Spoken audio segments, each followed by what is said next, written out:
வாசியுங்கள் ஒரு வசனத்தை. 1 ராஜாக்களின் புத்தகம் 1ஆம் அதிகாரம் 15, 16. எல்லோரும் அந்த வசனத்தை திருப்பிக் கொள்வோம். 1 ராஜாக்கள், அந்த பக்கம் எடுத்தவங்க அந்த பக்கம் சொல்லுங்க பார்க்கலாம். பழைய ஏற்பாடு 421. 422. எல்லாருமே எடுத்துக்கமா. பைபிள் எடுத்து வந்திருக்கிறவங்க அத்தனை பேருமே அந்த வசனத்தை பாருங்க. 1 ராஜாக்கள் 1ஆம் அதிகாரம் 15, 16. வாசிக்கிறதுக்கு முன்பதாக எல்லாமே எடுத்துட்டாங்களா? கன்ஃபார்ம் பண்ணுவோமா? எடுத்துட்டீங்களா? எல்லாமே எடுத்துட்டீங்கன்னா நம்ம வாசிக்கலாம். 421. 4 பக்கம் பழைய ஏற்பாட்டுல 421 வாசிக்கலாமா? அப்படியே வாசிக்கலாமா? ஒரு நிமிஷமா. எல்லாமே எடுத்தாச்சா? வாசிக்கலாமா? ரைட். வாசிக்கமா. அப்படியே பத்சேபாள் பள்ளி அறைக்குள் ராஜாவினிடத்தில் போனால், ராஜா மிகவும் வயது சென்றவனாயிருந்தான். சூனேம் ஊரானாகிய அபிஷாக் ராஜாவுக்கு பணிவிடை செய்து கொண்டிருந்தான். பத்சேபாள் குனிந்து ராஜாவை வணங்கினாள். அப்பொழுது ராஜா, உனக்கு என்ன வேண்டும் என்று கேட்டான். ஜெபம் பண்ணுவோம். நல்ல ஆண்டவரே, இந்த அருமையான கால வேளையில உங்களுடைய கரத்துல நாங்க வருகிறோம். அப்பா, ஆராதனையில இடைப்பட்ட தேவனாகிய கர்த்தர் செய்தியின் பகுதியிலும் எங்களோடு கூட இடைப்படும்படியாக நாங்கள் ஜெபிக்கிறோம். என் தேவனாகிய கர்த்தாவே, உம்முடைய கரத்துல இந்த நேரத்தை ஒப்பு கொடுக்கிறோம்ப்பா. எங்களுடைய சுயம், எங்களுடைய பலன், தாளந்து, மாம்சம் எல்லாம் பலிபீடத்திலே சாம்பலாய் மாறட்டும். பரிசுத்த ஆவியானவரை நாங்கள் காணத்தக்கதாய், அவருடைய வார்த்தைக்கு எங்களுடைய செவியை சாய்க்கத்தக்கதாய் எங்களுடைய இருதயத்தை கர்த்தர் திறப்பும்படியா நாங்கள் ஜெபிக்கிறோம். நிர்விசாரங்கள் நீங்கட்டும், கனநித்திரையின் ஆவிகள் நீங்கட்டும். என் தேவனாகிய கர்த்தருடைய கரத்துல இதை ஒப்பு கொடுத்து நான் ஜெபிக்கிறேன். இயேசுவின் நாமத்தினால பிதாவே. அல்லேலூயா. இன்னும் ஒரு முறை அந்த வசனத்தை வாசிங்க. அப்படியே பத்சேபாள் பள்ளி அறைக்குள் ராஜாவினிடத்தில் போனால், ராஜா மிகவும் வயது சென்றவனாயிருந்தான். சூனேம் ஊரானாகிய அபிஷாக் ராஜாவுக்கு பணிவிடை செய்து கொண்டிருந்தால். பத்சேபாள் குனிந்து ராஜாவை வணங்கினாள். அப்பொழுது ராஜா, உனக்கு என்ன வேண்டும் என்று கேட்டான். உனக்கு என்ன வேண்டும் என்று கேட்டான். நல்லா கவனிங்க. இந்த வசனத்தினுடைய பின்புலத்தை சொல்றேன். அங்க என்ன நடந்ததுன்னு சொல்றேன். அங்கு ராஜாவா இருப்பது தாவீது ராஜா. சரியா? தாவீது ராஜாவுடைய கடைசி நாட்களிலே இந்த சம்பவம் நடக்கிறது. தாவீது ராஜாவுக்கு அங்கு உடல்நிலை சரியில்லாமல் போகிறது. தாவீது ராஜா, நல்லா கவனிங்க. தாவீது ராஜாவுக்கு உடல்நிலை சரியில்லாமல் போகிறது. அவருக்கு வயசாயிடுச்சு. அதனால தாவீதுனுடைய ராஜாவினுடைய உடல் சூடு அவருக்கு கொஞ்சம் கொஞ்சமாய் குறைகிறது. அதனால அவருக்கு குளிர் எடுக்கிறது. அதிகமா குளிர், நோய் அல்ல, வயதான காரணத்தினால அவருக்கு உடல்ல இருக்கிறதான ஹீட், அந்த சூடு வந்து நார்மலா நமக்கு டெம்பரேச்சர் இருக்கணும் இல்லையா, அந்த டெம்பரேச்சர் வந்து அவருக்கு குறையுது. குறைய அவரால் சூடு தாங்க முடியல. இப்போ என்ன நடக்குதுன்னா, தாவீது ராஜாவுக்கு உடலிலே சூடு உண்டாகும்படியாய், அனல் உண்டாகும்படியாய் இவர்கள் எல்லோரும், உடன் ஊழியர்கள் அத்தனை பேரும் ஒரு முடிவு எடுக்கிறார்கள். என்ன முடிவு எடுக்கிறாங்க? தேசத்துல ஒரு அழகான பெண்ணை கொண்டு வந்து தாவீது ராஜாவிடத்துல நம்ம வந்து அவருக்கு பணிவிடை செய்யும்படியாய் வைப்போம். அப்படி தாவீது ராஜாவிடத்துல அந்த பெண் வரும்பொழுது நிச்சயமாகவே மீண்டுமாய் ஒருவேளை அந்த தாவீதனுடைய உடல் சூடு மீண்டுமாய் அவருக்கு திரும்ப வருவதற்கு வாய்ப்பு இருக்கிறது என்று ஒரு முடிவு பண்ணி, இஸ்ரவேலுடைய சமாஸ்தானத்துல ஒரு அழகான பெண்ணை கூட்டிட்டு வராங்க. அந்த பெண் பேரு தான் அபிஷாக். அந்த பெண் பேர் என்ன? அந்த பெண் பேரு அபிஷாக். மைண்ட்ல வைங்க, அந்த பெண் பேர் அபிஷாக். அது அவளை பத்தி பைபிள் போட்டிருக்குது. அந்த முன்னாடி அதிகாரத்துல அந்த வசனத்தை வேணா வாசிங்க. அந்த 1ஆம் அதிகாரத்திலேயே வரும் பாருங்க. அது எத்தனாவது வசனம்? அது 3. வாசிங்க. இஸ்ரவேலின் எல்லையெல்லாம் அழகான ஒரு பெண்ணை தேடி சூனேம் ஊராளாகிய அபிஷாகை கண்டு அவளை ராஜாவினிடத்தில் கொண்டு வந்தார்கள். அந்த பெண் வெகு அழகாயிருந்தால் அவள் ராஜாவுக்கு உதவியாயிருந்து அவளுக்கு பணிவிடை செய்தால். ஆனாலும் ராஜா அவளை அறியவில்லை. அந்த பெண் பாருங்க, அந்த பெண்ணுடைய குவாலிட்டி போட்டிருக்கிறாங்க. இஸ்ரவேலிலே ரொம்ப அழகான ஒரு பெண்ணு, சின்ன பெண்ணா இருப்பாங்க. அவங்களை கூட்டிட்டு வந்து ராஜாவுக்கிட்ட பணிவிடை செய்யும்படியா விடுறாங்க. இப்ப என்ன நடக்குதுன்னா, இந்த சம்பவம் நடக்கும் பொழுது தாவீது ராஜாவினுடைய இன்னொருடைய மனைவியினுடைய பையன் அதனியா என்ன பண்றாருன்னா, ராஜாவா ஒரு பக்கம் அவர் வந்து மாறுறார். ஏற்படுறார். ஏற்படுத்தும் பொழுது அவர் தானாவே ராஜாவா நான் மாறிடுவேன், தாவீது ராஜாவோட பையன் தான்.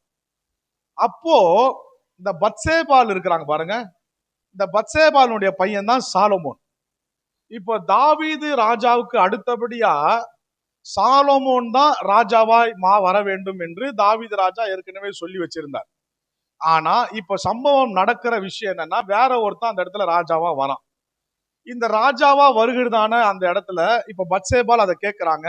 கேட்டப்பட்டோன்னு தாவீது ராஜா கிட்ட இப்ப போய், ராஜாவே இந்த மாதிரி நீங்க நம்ம பையன், என் பையனை சாலமோனை தானே நீங்க ராஜாவா மாத்தணும்னு நீங்க சொல்லியிருந்தீங்க.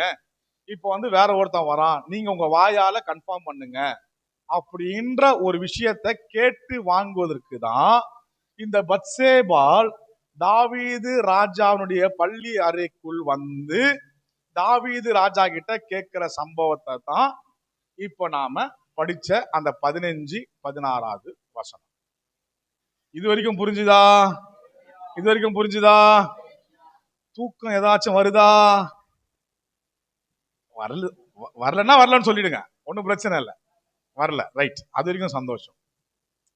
ஓகே, இப்போ இந்த சம்பவத்துல தான் நம்ம சில விஷயங்களை பார்க்க போறோம். இப்போ நல்லா கவனிங்க, அந்த வசனத்தை மறுபடியும் வாசிங்கம்மா. அப்படியே பத்சேபால் பள்ளி அறைக்குள் ராஜாவிடத்தில் போனால், ராஜா மிகவும் வயது சென்றவளாய் இருந்தான். சூனேம் ஊராளாகிய அபிஷாக் ராஜாவுக்கு பணிவிடை செய்து கொண்டிருந்தால், பத்சேபால் குனிந்து ராஜாவை வணங்கினாள். அப்பொழுது ராஜா, உனக்கு என்ன வேண்டும் என்று கேட்டார். அடுத்த வசனத்தை வாசிங்க, 17.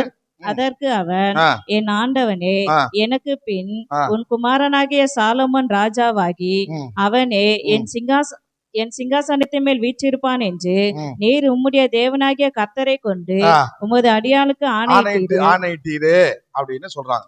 இப்பொழுதோ அது அடுத்த பாருங்க, இதோ இப்பொழுது அதோனியா ராஜாவாகிறான், என் ஆண்டவனாகிய ராஜாவே நீர் அதை அறியவில்லை அப்படின்னு சொல்லி இப்போ சாலமோனை ராஜாவாக்குறதுக்காக வராங்க.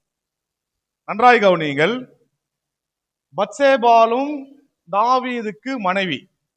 ஓகேவா? பத்சேபால் யாரு? தாவீதுனுடைய மனைவி. இப்போ தாவீது பெட்ரூம்ல இருக்கிறார், பள்ளி அறையில இருக்கிறார். இப்போ தாவீது பள்ளி அறையில, உங்களை பார்த்து ஒரு கேள்வி கேட்கிறேன், கரெக்டா பதில் சொல்லுங்க. தாவீது பள்ளி அறையில ஏற்கனவே இருக்கிறவள் யார்?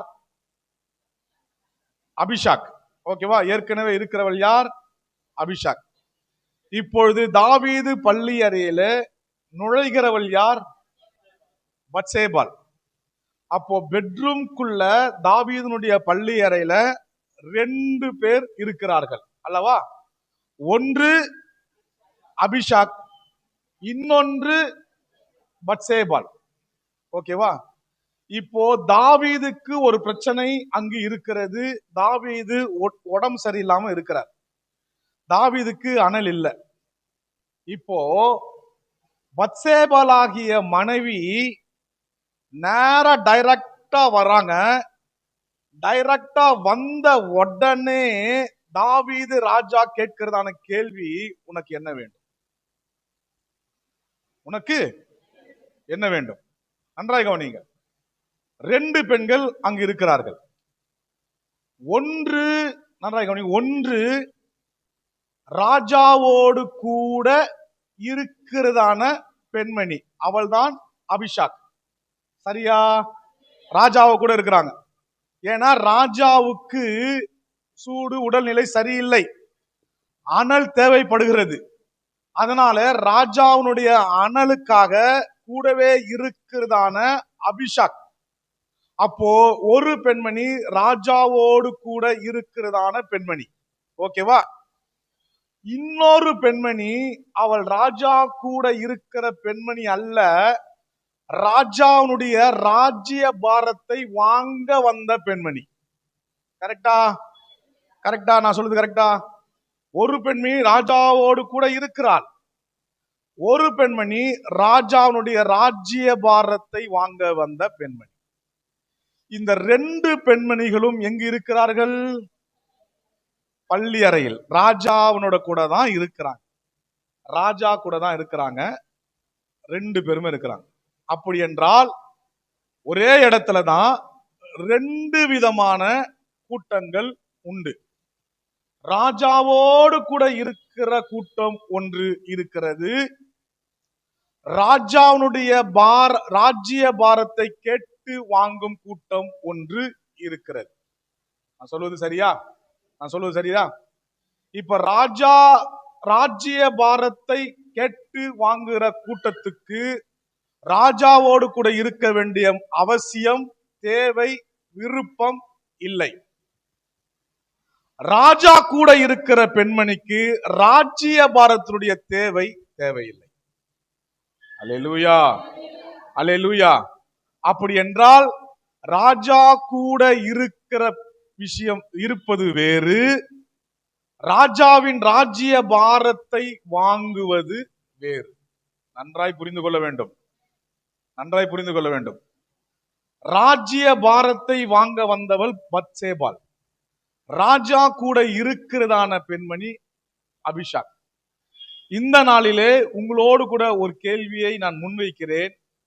நீங்கள் ராஜா கூட இருக்க விரும்புகிறீர்களா, அல்லது ராஜாவின் ராஜ்ய பாரத்தை வேண்டும் என்று வாங்குகிற கூட்டத்தில் நாம் இருக்கிறோமா? ஒன்று நான் பத்சேபாலா அல்லது நான் அபிஷாக்கா? பத்சேபாலா அபிஷாக்கா என்று இருவரில் ஒருவராய் நான் இருக்க வேண்டும். அந்த இருவரில் ஒருவர் நான் யார்? அல்லேலூயா. நீங்கள் யார்? அல்லேலூயா. நான் பத்சேபால் இல்லைங்க, அபிஷாக் தான் அப்படின்றவங்களாம் கை தூக்குங்க பார்க்கலாம். தைரியமா தூக்குங்க. கன்ஃபார்ம்டா? அதை செக் பண்ணிடலாமா? சொல்லுங்களேன், செக் பண்ணிடுவோமா? நான் அபிஷாக்கா பத்சேபால நான் செக் பண்ணிடலாமா? ரைட். பத்சேபால் வருகிற நோக்கம் என்ன என்பது தாவீதுக்கு நன்றாய் தெரியும். சரியா? பத்சேபால் வருகிற நோக்கம் என்ன என்பது தாவீதுக்கு நன்றாகவே தெரியும். அப்போ பத்சேபால் எதுக்கு வராங்கன்னு உள்ள வந்தோனே தாவீது கேட்ட கேள்வி என்ன தெரியுமா? உனக்கு என்ன வேணும்?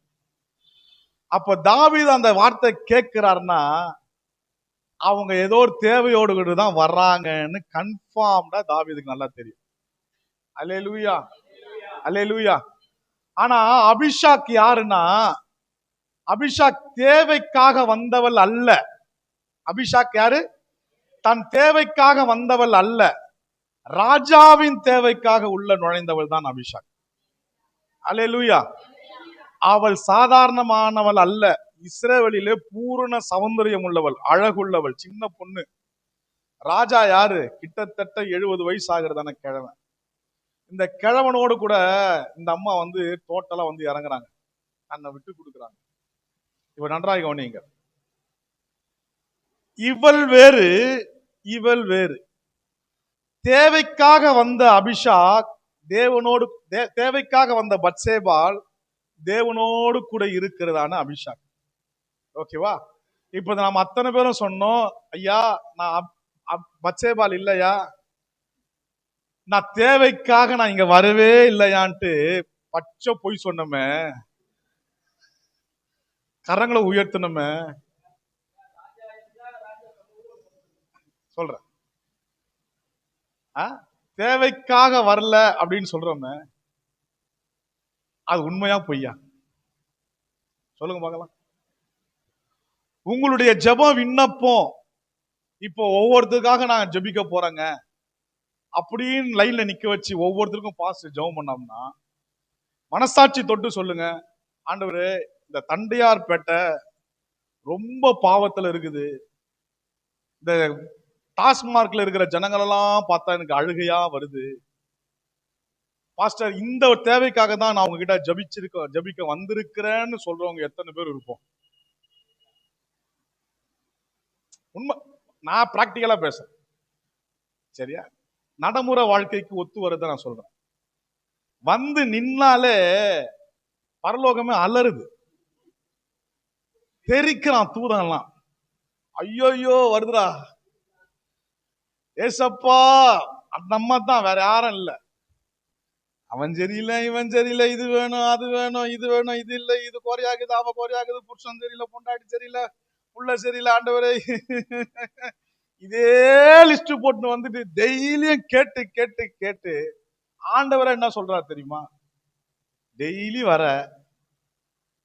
நீ தான் ஏதோ சொல்ற, டெய்லி நானும் அதை தான் கேட்கிறேன். அதை தாண்டி எனக்குள்ள ஒரு விஷயம் ஒண்ணு இருக்குது, அத நீ பார்க்கணும்னு உனக்கு தோணுச்சா? அல்லேலூயா. ஏன்னா ராஜாக்கு இப்ப என்ன தேவைன்னா அனல். அதனாலதான் வசனம் சொல்லுகிறது, அக்கினியை போட வந்தேன், அது இப்பொழுதே பற்றி எரிய வேண்டும் என்று விரும்புகிறேன். அப்போ அவருடைய அனல், அவர்கிட்ட அக்கினி போட வந்து, அவர்கிட்ட அக்கினி இருக்குது. அவர்கிட்ட இருக்கிற அக்கினிய பற்றி எரிய வைக்க வேண்டியவன் நான். அல்லேலூயா. இப்போ நான் அதை பார்க்கறத விட்டுட்டு இன்னும் என்னுடைய சொந்த பிரச்சனைகளையே முன்வைத்து என்னுடைய ஆவிக்குரிய வாழ்க்கையை கடந்துகிட்டே போறேன்னு. இப்போ நான் அபிஷாக்கா பத்சேபாலாங்க? சொல்லுங்க, கைய தூக்குனீங்களே, சொல்லுங்க. ஒத்துக்கணும் இல்லையா? ஏசப்பா, என் புள்ள பிரச்சனை பண்ணினே பாஸ்டர், அழுதுனேங்கிறான், அடங்கவே மாட்டான் பாஸ்டர். எப்ப பார்த்தாலும் போனை நோண்டி நோண்டி நோண்டி பிரச்சனையை கொடுத்துக்கிட்டே இருக்கிறான், மதிக்கவே மாட்டான் பாஸ்டர், கீழ்ப்படியவே மாட்டான் பாஸ்டர். சொல்றமா இல்லையா? என்கிட்ட கணவர் பேசவே மாட்டார் பாஸ்டர். கல்யாணத்துக்கு பார்த்துதான் என்ன, எப்போ 2 குழந்தை பிறந்துச்சோ என் முகத்தை கூட திரும்பி பார்க்க மாட்டார் பாஸ்டர். அது உண்மைதான், அது வேற ஒண்ணும் பண்ண முடியாது. இவர் இந்த பக்கம் பாஸ்டர் வாயை திறந்தா மூடவே மாட்டாரு பாஸ்டர். நையி நையி நையி நையி பேசிக்கினே ஒரு 5 நிமிஷம் ஃப்ரீயா இருக்க விட மாட்டான் பாஸ்டருக்கு. பிபி சுகர் வந்துதான் மிச்சம். அல்லேலூயா, அல்லேலூயா. காரணம் என்னன்னா என்னுடைய நோக்கம் என்ன? நான் ராஜாவின் இடத்துல போறேனே, என்னுடைய நோக்கம் என்ன என்பதுதான் கேள்வி. அப்ப ராஜா டைரக்டா எனக்கு ஒரு பதில் தராரு பாருங்க, உனக்கு என்ன வேணும்? அப்போ ராஜாவுக்கு தெரிகிறது, நான் எதற்காக சபைக்கு வருகிறேன், நான் எதற்காக ஆராதிக்கிறேன், நான் எதற்காக வசனத்தை கேட்கிறேன் என்று ராஜாக்கு நன்றாய் தெரிகிறது. என்னுடைய நோக்கம் என்ன, என்னுடைய ஜெபம் என்ன, ராஜாக்கு நன்றாய் தெரிகிறது. அதனாலதான் ராஜா டைரக்டா கேட்கிறார், உனக்கு என்ன வேணும்? ராஜ்யபாரம் வேணும், எடுத்துன்னு போ. அதுதானே வேணும், எடுத்துருக்காலும். நன்றாய் கவனியுங்கள், ராஜ்யபாரம் பெரியதே அல்ல.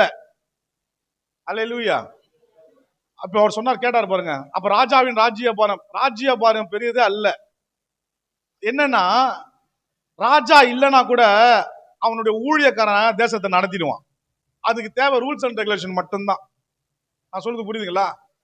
இப்ப சிஎம் இல்ல, டெப்டி சிஎம் வராரு, டெப்டி சிஎம் வந்தாருன்னா அவருக்கு ஒரு புரோட்டோகால் இருக்கும், புரோட்டோகால் இருந்ததுன்னா அவருக்கு ஒரு ரூல்ஸ் அண்ட், சென்னை இப்ப சிஎம் என்னென்ன பண்ணணும்னு அவருக்கு தெரியும். அவர் புதுசா கத்துக்க வேண்டியது இல்லை, அவர் ரூல்ஸ் அண்ட் ரெகுலேஷன் பார்த்தாலே தெரிஞ்சிடும், அதை நடத்திடலாம். அல்லேலூயா. அப்போ அது முக்கியம்தான், ஆனா இப்பொழுதுக்கு அது தேவையில்லை. நான் சொல்றது புரியுதுங்களா? நியாயப்பிரமாணத்தை வச்சுக்கிட்டு நான் கானான்குள்ள தேசத்துக்குள்ள போலாம், பிரச்சனை இல்லை, அது ரூல்ஸ் அண்ட் ரெகுலேஷன் தான், அது ஓகே தான். ஆனா இப்பொழுது எனக்கு வேற ஒரு விஷயம் தேவைப்படுது. என்ன தேவைப்படுதுமா? ராஜா அங்க உட முடியாம இருக்கிறார், ராஜா அங்க சிக்கா இருக்கிறார். அப்ப இந்த அம்மா என்ன பண்ணணும்? ராஜாவே, அது ஒரு பக்கம் இருக்கட்டும், உங்களுக்கு உடம்பு எப்படி இருக்குது ஒரு வார்த்தை நீ கேட்டிருப்பியம்மா. அல்லேலூயா. உடம்பு எப்படி இருக்கு? நல்லா இருக்கிறீங்களா? மாத்திரை போட்டீங்களா? காலையில சாப்பிட்டீங்களா? தண்ணி குடிச்சீங்களா? இப்ப என்ன பண்ணுது? இப்ப என்ன செய்? நீ யாரு? இப்ப இதை இன்னும் புரிய வைக்கிறேன் பாருங்க, நல்லா புரிஞ்சுங்க. ராஜ்யத்தில் ராஜா கூட இருப்பவர்கள் வேறு, ராஜ்ய பாரத்தில் இருப்பவர்கள் வேறுன்னு என்று நான் உங்களுக்கு சொன்னேன். இது நன்றாக கவனிங்க. ஆதாம நம்ம 2 விதமா பிரிக்கலாம். நல்லா கவனிங்க. தேவனோடு கூட உலாவுகிறதான ஆதாம் வேறு, தோட்டத்திலே உண்டாக்கப்பட்டு சர்வத்தையும் ஆதாம் ஆளுகை செய்யும்படியாய் தேவன் ஆதாமுக்கு எல்லாவற்றையும் கீழ்ப்படுத்தி எல்லாவற்றையும் ஆதாமுக்கு கீழ்ப்படுத்தி ஆதாம் கிட்ட கொடுத்துட்டு இதை ஆளுகை செய்ப்பா, சந்தோஷமா இரு, எதை வேணா நீ சாப்பிடு, என் மகிமைக்குள்ளாக இரு சொல்லி ஆதாமுக்கு எல்லாவற்றையும் கொடுத்துட்டு அந்த பகலிலே குளிர்ச்சியான வேலையில ஆதாமோடு கூட தேவன் உள்ளாவி உள்ளாவி வந்தாரு, தன் பிள்ளைகளோடு கூட. அந்த ஆதாம் வேறு. அதே நேரத்தில் ஆதாம் பாவம் செய்ததுக்கு பிறகு தோட்டத்தை விட்டு வெளியேறப்பட்ட ஆதாம் வேறு. இது ரெண்டுத்துக்கும் வித்தியாசம் இருக்குது. வசனம் சொல்லுகிறது, தன் மண்ணால படைக்கப்பட்ட மனுஷனை அந்த மண்ணை பண்படுத்தும்படியாய் தேவன் அவனை தோட்டத்திலிருந்து வெளியே அனுப்பிச்சிட்டாராம். வெளியில அனுப்பிச்சிட்டார். அந்த வசனத்தை வாசிக்கிறீங்களா? வாசிங்க. ஆதியாகமம் 3ஆம் அதிகாரம் 23. அவன் எடுக்கப்பட்ட மண்ணை பண்படுத்த தேவனாகிய கர்த்தர் அவனை ஏதேன் தோட்டத்திலிருந்து அனுப்பிவிட்டார். அந்த மனுஷனை துரத்தி விட்டு, போதும். இந்த ஆதாம் வேறுங்க. நான் சொல்றது புரியுதுங்களா? இப்ப நம்ம படிச்சோமே, இந்த ஆதாம் வேறு. இந்த ஆதாம் தான் பத்சேபாள். ஆனா தோட்டத்துக்குள்ள ஒருத்தர் இருந்தான் பாருங்க, பகலில் குளிர்ச்சியான வேலையில தேவனோடு கூட உலாவின ஆதாம், தேவனோடு கூட இருந்த ஆதாம், அவன் வேறு. அவன் தான் அபிஷாக். அல்லேலூயா, அல்லேலூயா. இப்பொழுது என்ன நடக்கிறது? தேவைக்காக வருகிற கூட்டம் ஒன்று உண்டு, ராஜாவினுடைய பாரம் ஒன்று உண்டு, தேவன் பற்ற வைக்கிறதான அக்கினி ஒன்று உண்டு. அந்த விஷனை பார்க்கணும். அவர் எனக்கு மேல வச்சிருக்கிறதான விஷன் என்ன, என்னுடைய தரிசனம் என்ன, இந்த தரிசனம் பெற்றுக்கொள்வதற்காகத்தான் நான் உருவாக்கப்பட்டேனே. நான் சபைக்கு கொண்டு வந்ததுக்கு நோக்கம், தேவன் என்னை சபைக்கு அழைத்து வந்தது நோக்கம், தேவனுடைய அனலை நான் பற்ற வைக்க வேண்டும். அப்படி என்றால் எனக்கு கொடுக்கப்பட்டிருக்கிறதான தனிப்பட்ட வாழ்க்கையில தேவனுடைய திட்டம் ஒன்று இருக்கிறது அல்லவா, தேவனுடைய பாரம் ஒன்று இருக்கிறது அல்லவா. அந்த பாரத்தை நான் சரியா கேட்ச் பண்ணி அதை நான் செய்கைக்கு கொண்டு வரவன் தான் அபிஷாக். அல்லேலூயா, அல்லேலூயா. நன்றாய் பாருங்க. இப்போ தேவன் என்ன குறிச்சு இந்த தண்டையார்பேட்டையில ஒரு திட்டத்தை வச்சிருக்கிறார். இந்த சபையை குறிச்சு தண்டையார்பேட்டத்துல ஒரு தண்டையார்பேட்டை தானே அது, கொடுங்குயர் வச்சிருக்கிறார் வச்சுங்க. இந்த ஏரியாவில் இத்தனை ஆத்துமாக்களை இத்தனை பேருக்கு சுவிசேஷம் சொல்லி அத்தனை பேரையும் நான் சபைக்கு கொண்டு வருவனும், அவர்களுக்கு அற்புதத்தை செய்யணும், அவருடைய கட்டுகளை அறுக்கணும், வியாதிகளை சுகமாக்கணும். இது எல்லாம் தேவன் என் மேல வச்சிருக்கிற திட்டம். இப்போ அதை டைரக்டா அவரால் செய்ய முடியாது. அவர் செய்யணும்னா அவர் என் மூலமா தான் அதை செய்யணுமே. அப்போ அவருடைய வாயா பார்வோனுக்கு பேசுவதற்கு மோசேக்கு வாயா யார் இருக்கணும்? இயேசு தேவன் தான் இருக்கணும். நான் உன் வாயா இருக்கிறேன், நீ போய் தைரியமா இப்ப பார்வோன் இடத்துல பேசு சொல்றாரா இல்லையா? அப்போ நான் இந்த ஜனங்க கிட்ட நான் போய் பேசுவதற்கு என்னுடைய வாயாய் தேவன் இருக்கணுமே. அப்போ அவர் அக்கினியை பற்ற வைக்க வேண்டும் என்றால் நான் அந்த அனலை பெற்றுக்கொண்டு இந்த கொடுங்கையூரிலே அவருடைய அக்கினியை நான் பற்ற வைக்க வேண்டும். அம்மா அல்லேலூயா, அல்லேலூயா. அந்த விஷன் இல்லாத வரைக்கும் நான் யார் தெரியுமா? பத்சேபாள் தான். ஏன் பத்சேபாலா இருக்கிறேன்? அது எப்ப கண்டுபிடிக்கலாம்? இன்னும் எனக்குள்ள இந்த ஒரு சின்ன அந்த அப்டேட் அடுத்த லெவலுக்கு என்னால போக முடியாம ஒரே இடத்துல இருந்துகிட்டே இருக்கிறோம் பாருங்க. ரட்சிக்கப்பட்டு எத்தனை வருஷம் ஆச்சு, எத்தனை நாள் ஆச்சு, ஒரே இடத்துல இருந்துகிட்டே இருக்கிறோம் பாருங்க. இதுதான் மேட்ரு. இப்போ இதை எப்படி இன்னும் தெளிவுபடுத்துறேன். இப்ப அப்பனா இந்த அபிஷாக் என்னங்க பண்ணாங்க? இந்த அபிஷாக் பாருங்க, நான் டைரக்டா போறேன், டைம் இல்லை எனக்கு. ஆட்டோமேட்டிக்கா ராஜாவுக்கு பணிவிட செஞ்சுக்கிட்டே இருக்கிறாங்க. ஆனா ராஜா அவளை அறியவில்லை என்று வாசிச்சோம். அப்படின்னா என்ன அர்த்தம்னா, தேவனிடத்தில் நான் பெற்றுக்கொள்ள வேண்டிய காரியங்கள் இருந்தாலும் நான் பெற்றுக்கொள்ளவில்லை. ஆனாலும் தேவனுடைய விஷனை பெற்றுக்கொண்டு நான் பணிவிடை செய்து கொண்டே இருக்கிறேன். அப்படி என்றால் தேவனுக்கு நான் கீழ்ப்படிந்து கொண்டே இருக்கிறேன். அதுதான் கிறிஸ்துவானவர் பிதாவாகிய தேவனிடத்துல கிளீனா செஞ்சு முடிச்சார். வசனம் சொல்லுகிறது, அவர் குமாரனா இருந்தாலும் பட்ட பாடுகளினாலே கீழ்ப்படிதலை கற்றுக்கொண்டு தமக்கு கீழ்ப்படுகிறவர்களுக்கு ரட்சிப்பை வழங்கும்படி அவர் காரணமாய் மாறினார். அல்லேலூயா. அப்போ அவர் குமாரன் தான், அவர் கீழ்ப்படிய வேண்டிய அவசியம் அவருக்கு இல்ல. அவர் டாக்டர். இப்ப உதாரணத்துக்கு பாருங்க, அவர் தான் எல்லாத்தையும் உண்டாக்குறாரு. மனுஷன் என்ன படைக்கிறவரு அவரு தான், எனக்குள்ள உண்டாக்குனது அவர் தான். இப்ப அவர் என்ன பண்றாருன்னா, டாக்டர் படிப்பை உலகத்துல வந்து படிக்கிறார். விக்ஸாக்ஷன் 500, டோலோ 650, அப்புறம் வந்து கால்பால், பேராசிட்டமல், இதெல்லாம் போட்டா தலைவலி போகும், ஜுரம் போகும். ஏண்டா, படைச்சது யாரு? அவர் தான் படிக்கிறார்.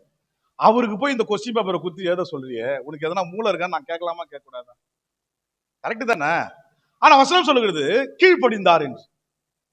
அப்போ அவர் எல்லாவற்றையும் இருந்து கஷ்டப்பட்டு படிச்சு டாக்டர் ஆனதுக்கு பிறகுதான் பூரணரான பின்பு நோயாளிகளுக்கு தன் சிகிச்சையை வழங்கும். இல்லையா? இல்லையா? நல்லா கவனிங்க. அப்படி இருக்கும்பொழுது அவர் படிக்க வேண்டிய அவசியம் அவருக்கு இல்லை. அபிஷாக் ராஜாவுக்கு கீழ்ப்படிய வேண்டிய பணிவிடை செய்ய வேண்டிய அவசியம் அவளுக்கு இல்லை. ராஜாவுக்கு, ஏன்னா ராஜா அவளை அறியாமல் இருந்தார் என்று வசனம் தெளிவாக சொல்லுது. இந்த அம்மா என்ன பண்ணலாம்? ஆட்டோமேட்டிக்கா ஒரு ரிசைன் லெட்டர் எழுதி கொடுத்துட்டு போய்கிட்டே இருக்கலாம். அப்பா மந்திரிமார்களே, என்னை கூட்டினது வச்சீங்க, நான் ராஜாவுக்கு பணிவிடை செஞ்சேன், அவர் என்னை கண்டுக்க கூட மாட்டாரு, நான் ஏன் இங்க இருக்கணும்? வேற ஆளை நீங்க பார்த்துட்டு போய்கிட்டே இருங்க, அவ்வளவுதான், முடிஞ்சிச்சு, போலாமா வேணாவா? இருக்கலாமா இல்லையா? ஆனா அந்த அம்மா பண்ணது வேலை என்ன? அந்த அம்மா சாதாரண விஷயம் இல்லைங்க, சின்ன வயசு பொண்ணுங்க, 70 வயசுக்கு கிழவனுக்கு, இதோட அவர் செத்து போறாரு. இந்த அம்மாவுடைய வாழ்க்கை வேற ஒருத்தரை கல்யாணம் பண்ண முடியுமா? முடியாது. அவ்வளவுதான். ராஜாவுக்கு அர்ப்பணித்தாள் என்றால் அதோடு அவளுடைய கதை முடிந்தது.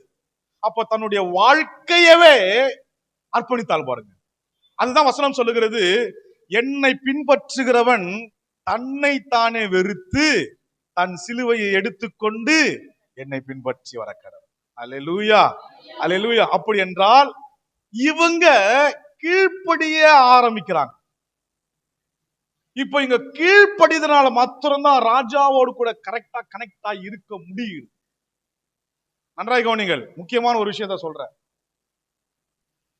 நம்மளுடைய வாழ்க்கையில நம்மை கீழ்ப்படியாத விஷயங்கள் சிலது நம்மை பிடித்துக் கொள்ளும். நமக்கு அது கீழ்ப்படியவே படியாது. ஏன் அது கீழ்ப்படியலை இது வரைக்கும்? அதை நம்ம யோசிக்கணும். உங்களுக்கு புரியுற மாதிரி சொல்றேன். இந்த வியாதி என்ன கீழ்ப்படுத்துது? இந்த கடன் என்ன கீழ்ப்படுத்துது? அதற்கு நான் கீழ்ப்படிஞ்சு இருக்கிறேன்னு தவிர்த்து என்னால அதை கீழ்ப்படுத்த முடியல. கரெக்டா? கரெக்டா? இந்த பிரச்சனை தொடர்ந்து எனக்கு வந்துகிட்டே இருக்குது. இந்த பிரிவினை, குடும்பத்துல சமாதானம் இல்லாத தன்மை தொடர்ந்து இருந்துகிட்டே இருக்குது.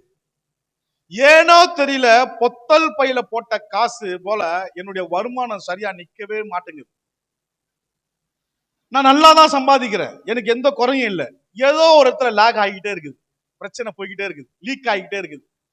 என்னால ஒழுங்கா சபைக்கு வருகிறேன், தசமபாகம் காணிக்க கொடுக்கிறேன், எல்லாமே நான் கரெக்டா தான் இருக்கிறேன். ஆனா எனக்குள்ள ஒரு முன்னேற்றம் என்பது இல்லை. சபையில இத்தனை வருஷமா ஊழியம் செஞ்சுட்டு இருக்கிறேன், பட் எனக்குள்ள ஒரு ஆவிக்குரிய வளர்ச்சி எனக்குள்ள இல்லை. அல்லேலூயா. இது நம்ம அனுதினமும் நம்ம சந்திக்கிறதான பிரச்சனைகள். கரெக்டா? விசுவாசிகளாகிய நாம. அப்படி என்றால் என்ன அர்த்தம்? என்ன அர்த்தம்? நல்லா கவனிங்க. நான் தினந்தோறும் மாத்திரைக்கு அடிமைப்பட்டு மாத்திரைக்கு கீழ்ப்படுகிறேன், மாத்திரைக்கு கீழ்ப்படுகிறேன். அப்படி என்றால் என்னை வியாதி அடிமைப்படுத்தி வைத்திருக்கிறது என்று அர்த்தம். நான் சொல்றது புரியுதுங்களா? வசனம் சொல்லுகிறது, நீங்கள் எதற்கு கீழ்ப்பட்டு இருக்கிறீர்களோ அதற்கு, பாவத்திற்கு கீழ்ப்பட்டு இருந்தால் பாவத்திற்கு அடிமை, நீதிக்கு கீழ்ப்பட்டு இருந்தால் நீதிக்கு அடிமை. அப்போ ரெண்டு விஷயம் தான் பைபிள் தெளிவா சொல்லுது. அப்போ நீ எதுக்கோ ஒண்ணு கீழ்ப்பட்டு இருக்கிற, அது உன்னை அடிமைப்படுத்துது. அல்லேலூயா. அப்ப உதாரணத்துக்கு நான் சொல்றேன் பாருங்க, நான் தினந்தோறும் இந்த மாத்திரையை நான் எடுத்துக்கிட்டே இருக்கிறேன். அப்போ இந்த மாத்திரைக்கு நான் கீழ்ப்பட்டு இருக்கிறேன். ஓகேவா? மாத்திரை என்ன கீழ்ப்படுத்துது. அப்போ இந்த மாத்திரை என்ன கீழ்ப்படுத்துறதுனால நான் வியாதிக்கு அடிமையா இருக்கிறேன். சரியா? அப்போ நான் வியாதிக்கு அடிமையா போனதுனால என் சரீரத்திற்கு நான் கீழ்ப்படியாம போயிட்டேன்னு அர்த்தம். நான் சொல்றது புரியுதுங்களா? இன்னும் தெளிவா சொல்றேன். கண்டது தின்ன வேண்டியது. டாக்டர் சொல்றாரு 40 வயசு ஆயிடுச்சு, அவனுக்கு மேல போகுது, எண்ணெய் கொஞ்சம் குறைச்சிக்கோ, பிபிலாம் எகிரி போகுது, உப்பை கொஞ்சம் குறைச்சிக்கோ, சுகர்லாம் 300 400 எகிருது, சர்க்கரையை கொஞ்சம் குறைச்சிக்கோ, நான்வெஜ்ஜை சுத்தமா தொடாத, கொஞ்ச நாளைக்குனாச்சும் அதை தொடாம இருறான்னு சொல்லி தான் அனுப்புறாரு. நம்மளால முடியுதா? தெளிவா சொல்றாரு பாருங்க. அப்போ என் சரீரத்துக்கு நான் கீழ்ப்படியல. என் சரீரத்துக்கு நான் கீழ்ப்படியணுமா இல்லையா? அப்போ நான் சரீரத்துக்கு நான் கீழ்ப்படியல, அப்போ நான் மாத்திரைக்கு கீழ்ப்படுகிறேன், அதனால நான் வியாதிக்கு அடிமையாயிட்டேன். அல்லேலூயா. அப்போ நான் கீழ்ப்படியாம, கீழ்ப்படிதல் என்ற ஒரு விஷயம் எனக்கு கிடையாது. அல்லேலூயா. இத இன்னும் தெளிவா பவுல் என்ன சொல்றாரு பாருங்க, வாசிங்க. 2 கொரிந்தியர் 10ஆம் அதிகாரம் 6வது வசனம். உங்கள் கீழ்ப்படிதல் நிறைவேறும் போது எல்லா கீழ்ப்படியாமைக்கு தக்க நீதியுள்ள தண்டனையை செலுத்த ஆயத்தமாய் இருக்கிறீர்கள்.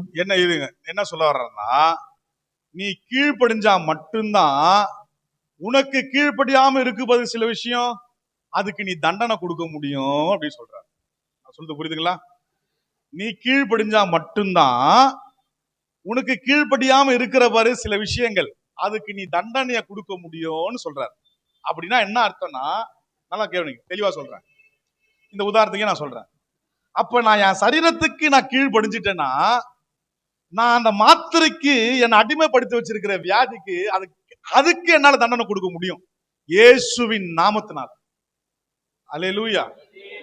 நான் கிளைம் பண்ணலாம் ஆண்டவர்கிட்ட, ஆண்டவரே நான் எதையும் திங்கிறது இல்ல, என் பாடியை நான் கரெக்டா தான் மெயின்டைன் பண்றேன், இப்போ என்ன இதை அடிமைப்படுத்துது, அப்ப நான் சரியா இருக்கிறேன், இது என்ன அடிமைப்படுத்த கூடாது, இப்போ நான் கட்டளையிடுறேன், இயேசுவின் நாமத்தினால இந்த வியாதி என்னை விட்டு நீங்கட்டும். நிச்சயமா சொல்றேன், அப்போ நாம சரியா இருக்கும் பொழுது இதை ஆளுகை செய்ய வேண்டிய அவசியம் எனக்கு இல்லை. அப்போ நான் இதை கிளைம் பண்ணலாம், அப்ப அந்த நாமம் அங்க இடத்துல ஆக்டிவேட் ஆகும். கரெக்ட் தானே? கரெக்ட் தானே? உண்மையுள்ள மனுஷன் பரிபூர்ண ஆசீர்வாதங்களை, அவ்வளவுதான். என்னுடைய ஆசீர்வாதத்துக்கு முக்கியமான காரணம் என்ன? உண்மை. அவ்வளவுதான். அந்த உண்மை எனக்குள்ள வந்துருச்சுன்னா நான் போய் இன்னொருத்தங்கிட்ட போய் என்னுடைய ஆசீர்வாதத்துக்கு என்னங்க தேவைன்னு கேட்க வேண்டிய அவசியம் இல்ல. இப்போ டைரக்டா கிளைமேக்ஸ்க்கு வர, உங்ககிட்ட வர, நான் வேதத்துக்கு கீழ்ப்படிய மாட்டேன். அல்லேலூயா. நான் தேவன் சொன்ன வார்த்தைக்கு கீழ்ப்படிய மாட்டேன். ஆனா என் பிள்ளைங்க எனக்கு கீழ்ப்படியணும். தலைகீழ நடக்காது. அல்லேலூயா. நான் முழங்கால் போட மாட்டேன், நான் அப்பாவை ஆராதிக்க மாட்டேன், என் தனிப்பட்ட வாழ்க்கை ஜெபத்துல ஒழுங்கா இருக்காது. ஆனா என் பிள்ளைங்கிட்ட ஒழுங்கா இருங்கடா, நீங்க ஒழுங்கா ஜெபங்கடா, ஜெபம் பண்ணுங்கடா, பைபிளை வாசிங்கடா, 10 தடவை இல்ல 1000 தடவை கத்தனா அவனுக்கு பையன் கீழ்ப்படிய மாட்டான். அல்லேலூயா. இது உண்மை, இது உண்மை. அப்போ நான் வேதத்துக்கும் தேவனுடைய கற்பனைகளுக்கு, தேவனுடைய கட்டளைகளுக்கு, நியமங்களுக்கு, அவருடைய பிரமாணங்களுக்கு, அவருடைய வார்த்தைகளுக்கு நான் கீழ்ப்படிய மாட்டேன். ஆனா நான் கீழ்ப்படியாத இருக்கிறதுனாலதான் எனக்கு என் குடும்பத்தில் இருக்கிறவங்களே என்ன மதிக்க மாட்டாங்க. உண்மைங்க. பிள்ளைங்க மதிக்குதா பெத்தவங்கள? போமான்ட்டு போயினே இருக்குது. இன்னும் இப்பவே இப்படி சொல்லுது. இன்னும் இதுங்கெல்லாம் 4 காசு சம்பாதிச்சீங்கன்னா நினைச்சீங்க, சுத்தம் திரும்பி கூட நம்மள பார்க்க மாட்டாங்க. அல்லேலூயா. சம்பாதிச்சதுங்க என்ன பேச்சு பேசுது? அல்லேலூயா. சம்பாதிச்சதுங்க என்ன பேச்சு பேசுது? அப்பா அம்மாவை உனக்கு என்ன தெரியும்? இவருக்கு எல்லாம் தெரியற மாதிரி. உனக்கு என்ன தெரியும்? என்ன ஏன் பெத்த? என்ன ஏன் இப்படி வளர்த்த? நான் அவனை பெக்க சொன்ன இப்படி சொல்றாரு. ஏன்னா 4 ரூபாய் சம்பாதிச்சிட்டான். காரணம் ஏன் ஆண்டவரே என்ன இப்படி பேசுறான்? என்ன பண்றான்? என்ன காரணம்? அவன்கிட்ட இல்லம்மா. உனக்கும் தேவனுக்கும் அபிஷாக்கும் நீ பச்சைபாலா இருக்கிற இந்த இடத்துல உனக்கும் தேவனுக்கும் இருக்கிறதான உறவு அங்க இல்ல, கட்டு. அதாவது தேவன் சொல்றாரு மன்னிக்க சொல்லி, ஓகேவா? காரு கத்துக்க போறேங்க நானு. எனக்கு எக்ஸாம் வைக்கிறாங்க கார் கத்துக்கிறதுக்கு. அந்த கார் கத்துக்கிற எக்ஸாம்ல நான் 100க்கு 100 எடுத்துட்டேன், 100க்கு 200 கூட எடுத்துட்டேன். என்ன எடுக்கிறேன்? கார் ஓட்டும் பொழுது இடது பக்கமாய் செல்ல வேண்டும் என்றால் என்ன செய்ய வேண்டும்? உடனே இண்டிகேட்டர் போட வேண்டும். பாஸ். வலதுபுறம் செல்ல வேண்டும் என்றால் என்ன செய்ய வேண்டும்? இண்டிகேட்டர் போட வேண்டும். யூ டர்ன் பண்ண வேண்டும் என்றால் என்ன செய்ய வேண்டும்? இண்டிகேட்டர் போட்டு இடது பக்கம். இதெல்லாம் டிக்கு டிக்கு டிக்கு. ஹில்ஸ்ல மலை மேல எப்படி ஓட்டணும், சென்னைக்குள்ள எப்படி ஓட்டணும், ஹைவேஸ்ல எப்படி ஓட்டணும், இதெல்லாம் இந்த சிக்னல் பார்த்தா என்ன நிக்கணும், ரெட்டை பார்த்தா எப்படி நிக்கணும், இதெல்லாம் டிக்கு டிக்கு டிக்கு டிக்கு, எல்லாம் டிக்கு, எல்லாம் பாஸ். ஒரு மார்க் கூட ஃபெயில் இல்லை நானு. இப்போ மாஸ்டர் என்ன பண்றாரு? எல்லாம் பாஸ் ஆயிட்டப்பா, சாவியை புடி ஓட்டு கொடுக்குறாரு. என் வண்டி ஓட்டும் போது தார் ரோட்டை விட்டு மண் ரோடு இறங்குது. டேய் டேய் டேய் டேய் டேய் டேய் திருப்பலா. டேய் பரீட்சையில கரெக்டா எழுதுன? ஆமா சார் பரீட்சையில கரெக்டா தான் எழுதுன, ஆனா ஓட்டும் போது எங்கெங்கயோ போகுது. டேய் ஒழுங்கா ஓட்டுறா, லெப்ட் ஓட்டுறா, லெப்ட் கட் பண்றா. ஆஹா இப்படி ஓடுது அப்படி ஓடுது, பிரேக்கப் போடுறா, நான் பிடிக்க முடியல. டேய் ஓரம் கட்டுறா. என்ன அர்த்தம்? நம்ம எல்லாமே படிச்சிடறோம் கரெக்டா. பிறனை மன்னிக்கணும், பிறனை நேசிக்கணும், அழகா தேவனுக்கு சொல்லி கொடுத்தா கரெக்டா படிச்சிடும். ஆனா எங்க மாற்றம்? செயல்ல வரும்போதுதான் கரெக்டா துண்டா கட் பண்றோம். அழகா மாற்றம். மன்னிக்கணும்பா, அப்பா மன்னிச்சிரு, ஏசு அதுதான்ப்பா சொல்றாரு. நான் கரெக்டா டிக்கு 100க்கு 100 படிச்சுட்டேன். அதை தூக்கத்துல இருந்தா கூட சொல்லுவேன். ஆனா ஆப்போசிட்ல வர மருமகளை மன்னிக்க முடியுதா? சொல்லுங்களேன். மருமகள்மார்கள் மாமியார மன்னிக்க முடியுதா? பிரச்சனைங்க. விசுவாசி, போன வாரம் நடந்த சம்பவம் என்கிட்ட வருது. விசுவாசி ஸ்டேட்டஸ்ல வைக்குது, செத்து போனா நல்லா இருக்கும். விசுவாசி வைக்குது. என் மனைவி பார்த்துட்டு, என்னங்க இது, இந்த பொண்ணு இப்படி வைக்குது, என்ன பிரச்சனை? ஜோம் பண்ணலாமா விட, என்ன தெரியல. பார்த்தா மாமியாருக்கும் மருமகளுக்கும் சண்டை. ஒத்த கால்ல நிக்கிறாங்க அந்த அம்மா. மாமியார் இருக்கிற வீட்டுல நான் இருக்க முடியாது. நான் இருந்தா அவங்க இருக்கணும், அவங்க இருந்தா நான் இருக்கணும். வயசானவங்க, ஹார்ட் ஆபரேஷன் பண்ணவங்க. நான் என்ன சொல்றேன்னா, அவங்க உனக்கு விரோதமா எவ்வளவுதான் எழும்பிட்டோமே, எவ்வளவுதான் பேசட்டுமே, நான் கத்துக்கிட்ட ஒரு விஷயம் இருக்குல்ல, மன்னிங்கன்னு தேவன் சொல்றாரு. அது அந்த இடத்துல என்னால செயல்படுத்த முடியல. அப்ப நீ 10 வருஷம் விசுவாசியா இருந்து என்ன பிரயோஜனம்? இந்த ஒரு பிரமாணத்துக்கே உன்னால கீழ்ப்படிய முடியலையே, மத்ததெல்லாம் எப்படி உனக்கு கீழ்ப்படியும் நீ நினைக்கிற? நான் சொல்றது கரெக்டா இல்லையா? தப்புன்னா என்ன அடுத்த தடவை கூப்பிடாதீங்க, வரமாட்டேன். அல்லேலூயா. இன்னைக்கு நடக்கிறது நம்ம குடும்பத்துல பிராக்டிகலா தான் சொல்லிட்டு இருக்கிறேன். பிராக்டிகலா நம்ம குடும்பத்தில் நடக்கிற விஷயம் இதுதாங்க. அல்லேலூயா. அப்ப தேவன் எனக்கு ஒரு விஷயத்த சொல்லி கொடுத்திருக்கிறாரு, அதன்படி நான் செயல்படுத்த வேண்டியதுதான் என்னுடைய வேலை. அதுதான் டெஸ்ட் எனக்கு. ஆமென். அப்போ நான் என்ன செய்யணும்னா, ஒண்ணும் இல்ல, அப்பாவுடைய சமூகத்துல போய் ஒட்டிக்கணும். அல்லேலூயா. எனக்கு நன்மை வருதோ தீமை வருதோ, வல்லது கிடைக்குதோ, அற்புதம் நடக்குதோ நடக்கலையோ, என்னன்னு தெரியலையோ, எதுவுமே தேவையில்லை. அப்பாவுக்கு பணிவிட செஞ்சு செஞ்சு கீழ்ப்படிஞ்சு இருக்கதான் அவருக்குள்ள நான் கீழ்ப்படியும் பொழுதுதான் அவருடைய அக்கினியே என் மேல வந்து விழுங்க. அல்லேலூயா. இங்க ஒரு விஷயம் தெரியுமா? இது பலிபீடம். பலிபீடத்து மேல மிருகம் சாகடிக்கப்படணும்.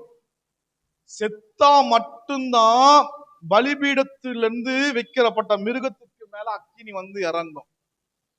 பலிபீடத்து மேல மிருகம் உயிரோட இருக்க கூடாது. அல்லேலூயா. அப்ப நான் பலிபீடத்துல நிக்கிறேன்னா நான் சாகடிக்கப்படணுங்க.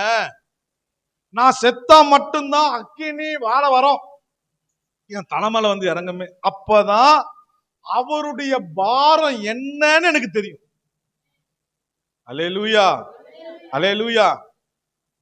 இத்தனை பேர் இருந்தாலுமே வசனம் சொல்லுகிறது, என் குமாரத்தியோ மறுமணமாட்டிகள் அநேகம் உண்டு, ராஜஸ்திரீகள் என்பது உண்டு, ஆனால் என்னுடைய குமாரத்தியோ ஒருத்தி.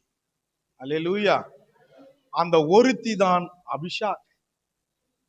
இன்னைக்கு நான் தைரியமா சொல்ல முடியுமா நான் அபிஷாக்குங்கன்னு? அல்லேலூயா. இப்போ இந்த கேள்வியை கேட்டா எத்தனை பேர் தூக்க முடியும்? இல்ல. அப்போ நம்ம எங்கேயோ சிக்கல்ல இருக்கிறோம்ல, எங்கேயோ இடத்துல லீக் ஆயிட்டு இருக்குல்ல, நம்ம எங்கேயோ ஒரு இடத்துல பிரச்சனையில இருக்கிறோம்ல. ஆமென், ஸ்தோத்திரம். இது சரி பண்ணாம ஆவிக்குரிய வாழ்க்கையில எவ்வளவுதான் நம்ம வளரணும்னு நினைச்சா முடியவே முடியாதுங்க. ரொம்ப கேர்ஃபுல்லா இருக்கணும். நான் இதை சரி பண்ணாம வருகையில போயிடுவேன் மாத்திரம் கண்ணில கூட நினைக்க கூடாது. அல்லேலூயா. நாம விசுவாசியா இருக்கிறத பிரயோஜனம் இல்லைன்னு அர்த்தம். ஏன் ஆவிக்குரிய வாழ்க்கை இன்னொன்னு என்ன தெரியுமா? விசுவாசிங்கிட்ட இருக்கிற பிரச்சனை இல்லாத ஆவிக்குரிய வாழ்க்கை. நல்லா கவனிங்க, தூங்குறவங்க கூட நல்லா கவனிங்க. இல்லாத ஆவிக்குரிய வாழ்க்கைய நான் உன்னை பார்த்து ஒரு கேள்வி கேட்கிறேன். இல்லாத ஆவிக்குரிய வாழ்க்கைய இருக்கிற மாதிரி எத்தனை நாள் தான் நீ நடிப்ப? எத்தனை நாள் நடிப்ப? அல்லேலூயா. குத்துதா?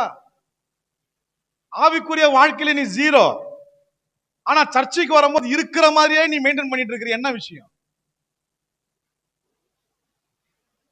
கிரியைகள மாற்றம் இல்ல, பேச்சில மாற்றம் இல்ல, செய்கைகள்ல மாற்றம் இல்ல, ஆனா ஆராதனையில மாத்திரம் ஆவியில நிரம்புறியே.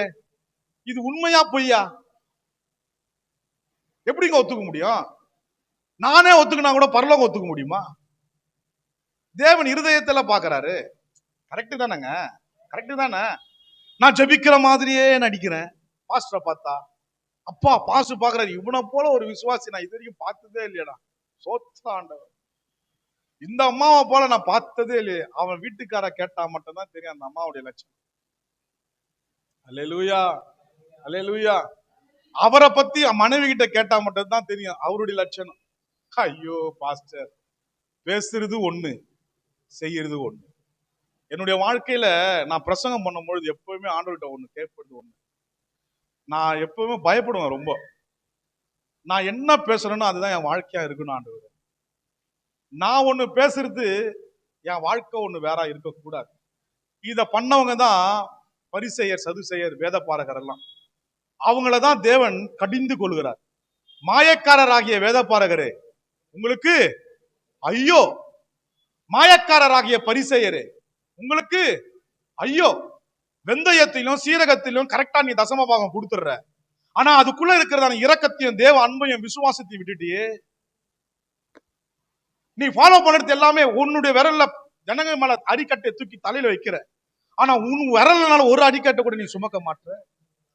வெளியில போகும்போது வரும்பொழுதெல்லாம் வந்தனம் வைக்கணும், ஸ்தோத்திரம் பண்ணணும், பாஸ்டர் நல்லா அலையிற, ஆனா தேவனுக்கு முன்பதாக நீ உண்மையா கொஞ்சம் கூட இல்லையே. அப்படி பார்த்தா நீ வெள்ளடிக்கப்பட்ட கல்லறையா தான் நீ இருக்கிறே தவிர உள்ளுக்குள்ள எலும்பும் தோலுமால நீ இருக்கு. எலும்பால நாற்றம் அடிக்கிறதா எலும்பால உள்ள இருக்கிற. அப்பனா நீ என்னுடைய பார்வைக்கு யாரு? மாயமாலக்காரன். நீ உனக்கு ஐயோன்றார். எவ்வளவு பெரிய வார்த்தை அவர் பேசுறதுங்க. அல்லேலூயா. அந்த ஐயோன்னு என்ன பார்த்து கேட்டா என்னால தாங்க முடியுமா? என்ன பார்த்து அந்த கேள்வி கேட்டேன். பரலோகம் என்ன பார்த்து உனக்கு ஐயோடா, மாயமாலமான வாழ்க்கை வாழ்ந்துட்டு இருக்கிற புஷ்பராஜி உனக்கு ஐயோன்னு சொன்னா அந்த வார்த்தையை எப்போ என்னால கேட்கணுமா அன்னைக்கே என்னால நான் செத்துருவேன். அல்லேலூயா. என்ன தேவனாகிய கிறிஸ்து என்ன ஒதுக்கிட்டாருன்னா அப்பதான் ஆண்டவர் சொல்றாரு, நாமத்தின் நிமித்தம் நாங்க எல்லாமே செஞ்சோமே, பிசாசுகளை ஓட்டணும், வியாதிகளை சுகமாக்கணும், எல்லாமே செஞ்சோமே, உங்களை யாருன்னு எனக்கு தெரியாதா, ஓரம் போங்கடான்ட்டாரு. அந்த இடத்துல நான் அந்த வார்த்தை என் காதல கேட்க முடியுமா? உங்களை நீங்க அந்த இடத்துல நினைச்சு பாருங்க. அல்லேலூயா, அல்லேலூயா, ஸ்தோத்திரம். உண்மையும் உத்தமமான ஊழியக்காரனே, எஜமான் வீட்டுக்குள் பிரவேசி. அம்மா பத்சேபால், ராஜா ஒரு பிரச்சனையில இருக்கிறாரு. அவருக்கு தேவை அனல். உன்னுடைய ராஜ்யபாரம் அவரால் எப்ப வேணா கொடுக்க முடியும். இப்பத்திக்கு தேவை ராஜா அவனுடைய அனலுமா. அதுக்கு நீ என்ன பண்ண? இது வரைக்கும் என்ன பண்ணிருக்கிற? கர்த்தர் உன்னோடு கூட எவ்வளவு பேசி இருக்கிறார். அல்லேலூயா. இன்னொரு விஷயத்தை நான் சொல்றேன், எனக்கு டைம் முடியுது. இன்னொரு விஷயத்த சொல்றேன், நன்றாய் கவனியுங்கள். ஆக்சுவலா பிரகாரம் சட்டத்தின்படி பார்த்தோம்னா அபிஷாக் அங்க வர வேண்டிய அவசியமே இல்லை. ராஜாவுக்கு நியாயமா அனல் மூட்ட வேண்டிய யார் தெரியுமா? பத்சேபாலுங்க. ஏம்மா, நீ தான் சட்டத்தின்படி மனைவி. உன் புருஷனை நீ தான் பாதுகாத்துக்கணும், நீ தான் அவரை கேர் பண்ணணும், நீ தான் அவருக்கு எல்லாமே செய்யணும். இப்போ உன் ஸ்தானத்துல இப்ப யாரு இருக்கிறா? அபிஷாக் இருக்கிறாளே. கொஞ்சம் கூட அந்த உணர்வு இல்லையே. ராஜாவுக்கு உடம்பு முடியாம படுத்துட்டாரு. அந்த இடத்துல நீ இருக்க வேண்டிய இடத்துல இப்போ வேற ஒருத்தி இருக்கிறாளே, அந்த உணர்வு கூட இல்லாம அற்ப ராஜ்ய பாரத்தை வாங்கிட்டு போறியே, உனக்கு கொஞ்சம் கூட எதுவுமே இல்லையா? அல்லேலூயா. இன்னைக்கு நல்லா கவனிங்க, நான் உங்களுக்கு ஒரு விஷயத்த சொல்றேன். உங்களுக்கு தேவன் நம்மளை செக் பண்ணணும். நான் ஒரு காலத்துல என்னுடைய சபைக்கு முதல்ல ஆளா வந்தவங்க. நானு என் சபைக்கு நான் தான் பாய போடுவேன், என் சபைக்கு நான் தான் சாரை எடுத்து அடுக்கி வைப்பேன், என் சபையை நான் தான் கூட்டுவேன். ஒரு ஊழியன் நான் தான் முன்னாடி நின்னவன் நான். ஆனா இன்னைக்கு ஏதோ ஒரு காரணத்தினால பின்வாங்கி போயிட்டேன்.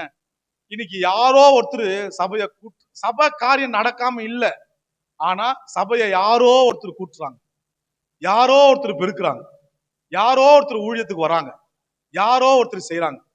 அந்த இடத்துல நான் செஞ்சவன் இன்னைக்கு வேற ஒருத்தர் யாரோ ஒருத்தன் செய்யறான். அதை பார்த்துட்டு நான் பார்க்காம மாதிரி நான் போறேன் பாரு. என்னை போல முட்டாள் வேற யாருமே இல்லைங்க. அதாவது சொரண கெட்டவன் யாருமே இல்லை. அல்லேலூயா. இது உண்மைதானே? உண்மைதானே? இப்ப நீங்க யோசிச்சு பாருங்க. இந்த கொடுங்குயிர் பகுதியில இப்ப வியாழக்கிழமை சுவிசேஷம் அறிவிக்கிறதுக்கு எத்தனை நாளா நம்ம ஓடி வந்து நம்ம டிராக்ஸ் கொடுத்துருக்கிறோம். வியாழக்கிழமை தானே அது நடக்குது. மிஞ்சி போனா இந்த கூட்டம் வந்துருமா பாஸ்டர் கூட? ஆனா நான் ஒரு காலத்துல போனவன் தான். கொடுங்குயிர் நானா பேசுறது என்ன பாருங்க பாஸ்டர், நான் இந்த ஊர்ல தெருவுல பார்க்காத வீடே கிடையாது, கொடுக்காத டிராக்ஸே கிடையாது, செய்யாத எத்தனை நாளைக்கு பழைய தேஞ்சு போன ரெக்கார்டியா நீ பாடிட்டு இருப்ப? இன்னைக்கு உன் நிலவரம் என்ன? இன்னைக்கு உன் பிரச்சனை என்ன? இன்னைக்கு தேவன் வந்தா அந்த காரியத்தை உன்னோட கேட்டா விட்டுட்டு போயிடுவே நீ? ராஜாவுடைய ஊழியம் இல்ல அது. ராஜா கூட நீ தானே இருக்கணும். அல்லேலூயா. அப்ப விட்ட ஊழியம் ஒண்ணு இருக்குல்ல. நான் செய்ய வேண்டிய ஊழியம் ஒண்ணு இருந்தது, நான் செஞ்சுட்டு இருந்தேன். ஆனா அது இப்ப நான் விட்டுட்டேன். அல்லேலூயா. அதை விட்டுட்டேன். இப்போ என் விட்ட இடத்துல இன்னும் ஒருத்தன் வந்து அந்த ஊழியத்தை செஞ்சிட்டு இருக்கிறான். அல்லேலூயா. இப்ப நல்லா நினைச்சு பாருங்க, நீங்களும் நானும் கிறிஸ்துவின் வலது பார்சத்துல இருக்க வேண்டிய ஆளு. ஆனா அந்த இடத்துல வேற ஆள் இருந்தா நமக்கு எப்படி இருக்கும்? அல்லேலூயா. ஆண்டவரே, நான் இல்லப்பா உங்க பக்கத்துல இருக்கணும். நீங்க அதுதானே சொன்னீங்க. உங்களுக்கென்று ஒரு ஸ்தலத்தை நான் ஆயத்தம் பண்ண நான் போறேன், நான் திரும்பி வந்து நான் இருக்கும் இடத்துல உங்களை நான் கூட்டிட்டு நான் போயிடுறேன் நீங்க தானப்பா சொன்னீங்க. இப்ப ஆனா இருக்கிற இடத்துல வேற ஒருத்தர் இருக்கிறாங்களப்பா. இந்த சீனை என்னால பார்க்க முடியலையா ஆண்டவரே? அப்ப ஆண்டவர் என்ன சொன்னாரு? அப்பா, இது உன்னுடைய சேர் தான், இது உனக்காக ஒதுக்கப்பட்ட ஊழியம் தான், இது நீ உலாவ வேண்டிய தோட்டம்ப்பா, இது நீ அரசாள வேண்டிய தோட்டம் இது. ஆனா இன்னைக்கு யார் அரசாள்றா தெரியுமா? யார் ஆள்றா? நீ விட்டதுனால உன் இடத்துக்கு வேற ஒருத்தன் வந்து நிக்கிறான் அந்த இடத்துல. அல்லேலூயா.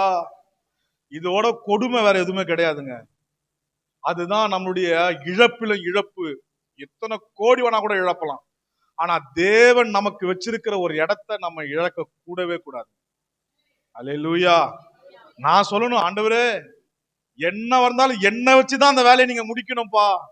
அல்லேலூயா. என் வேலையை இன்னொருத்தன் செய்யக்கூடாது ஆண்டவரே சொல்லணும். அல்லேலூயா, அல்லேலூயா. நான் சொல்றேன், இன்னைக்கு யோசிச்சு பாருங்க. உங்களுடைய வாழ்க்கையில தேவன் உங்களுக்கு வைக்கப்பட்ட ஊழியத்தை நீங்க செஞ்சிருந்தாலும்தான். ஆனா இன்னைக்கு அதை நீங்க செய்றீங்களா? போயிட்டு இருந்த ஆளுதான் இன்னைக்கு அதை போறீங்களா? இல்ல ஆண்டவரே, அப்போ நான் அபிஷாகா என்னால இருக்க முடியாதம்மா. நான் பத்சேபாலா தானே நான் நிக்கிறேன். அல்லேலூயா. நான் என் வேலை உண்மைதான், சம்பாத்தியம் உண்மைதான், குடும்பம் உண்மைதான், எல்லாம் உண்மைதான். ஆனா ஒரு பக்கம் ஊழியமும் உண்மைங்க. அதுவும் நமக்கு தேவை. இன்னொரு விஷயம் தெரியுமா? ராஜ்ய பாரத்தை வாங்கிக்கிட்டு போயிட்டாங்களே அந்த அம்மா சாலமோன். அதுக்கப்புறம் நீங்க பாத்தீங்கன்னு நினைச்சீங்க, தேவைக்காக வந்த கூட்டத்தை சொல்றேன், தேவைக்காக வந்த கூட்டத்தினுடைய தேவைகள் சந்திக்கப்படும். அதுல ஒரு மாற்று கருத்தும் இல்லை. ஆனால் கொஞ்ச நாட்களிலேயே தாவீது இறந்து போவார். நீங்க அதுக்கப்புறம் நீங்க வாட்ச் வீட்டுல போய் பாருங்க. கொஞ்ச நாட்களிலே தாவீது இறந்து போவார். தாவீது இருக்க மாட்டார். அதே நேரத்துல அபிஷாக்கும் அதுக்கப்புறம் நீங்க அவங்கள பார்க்கவே முடியாது. அல்லேலூயா, அல்லேலூயா. அந்த சம்பவத்துக்கு அப்புறமா, அந்த அதிகாரத்துக்கு அப்புறமா அபிஷாக்கை நீங்க வேற எங்கேயுமே பார்க்க முடியாது. பைபிள்ல அவங்க பேரே இருக்காது. அப்படின்னா என்ன அர்த்தம்? தாவீதும் இல்ல, அபிஷாக்கும் இல்ல. இங்க வெறும் ராஜ்யபாரம் மட்டும்தான் இருக்கும். அது இருந்து ஒரு பிரயோஜனமும் இல்லை. ரெண்டு பேரும் மேல கிளம்பிட்டு இருப்பாங்க. அல்லேலூயா, அல்லேலூயா, அல்லேலூயா. அப்ப நான் மேல போகணும்னா பத்சேபாலா நான் இருக்கக்கூடாது. நான் ராஜாவுக்கு அனல் மூட்டுகிறவனா இருக்கிற அபிஷாக்கா நான் இருக்கணும். அல்லேலூயா.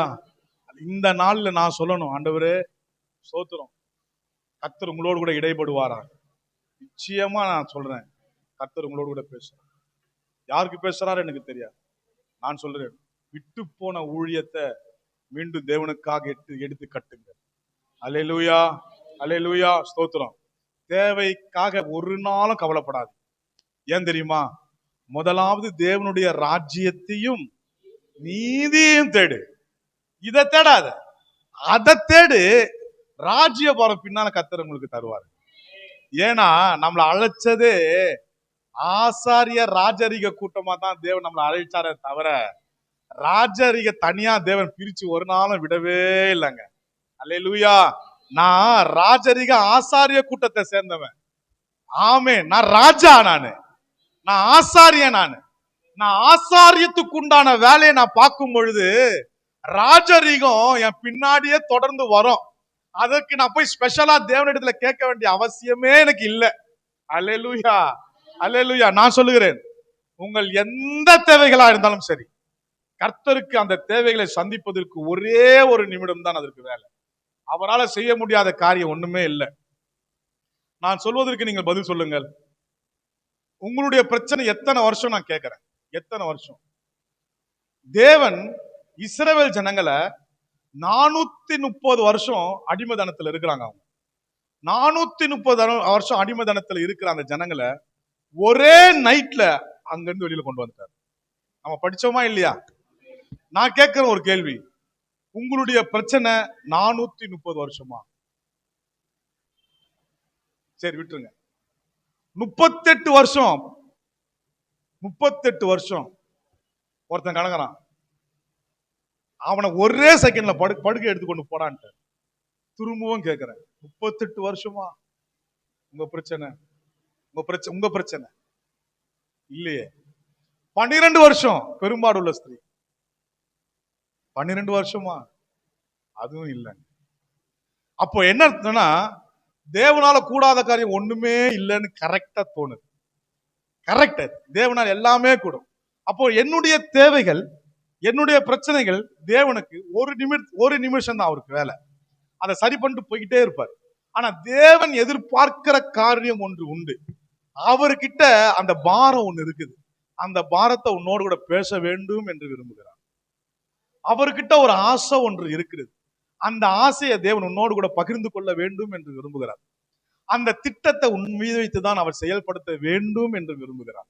அதற்கு நான் அவருடைய அவருக்கு அந்த அக்கினியை பெற்று அனல் மூட்டுகிறவளாய் நான் இன்னைக்கு இருக்கணும்.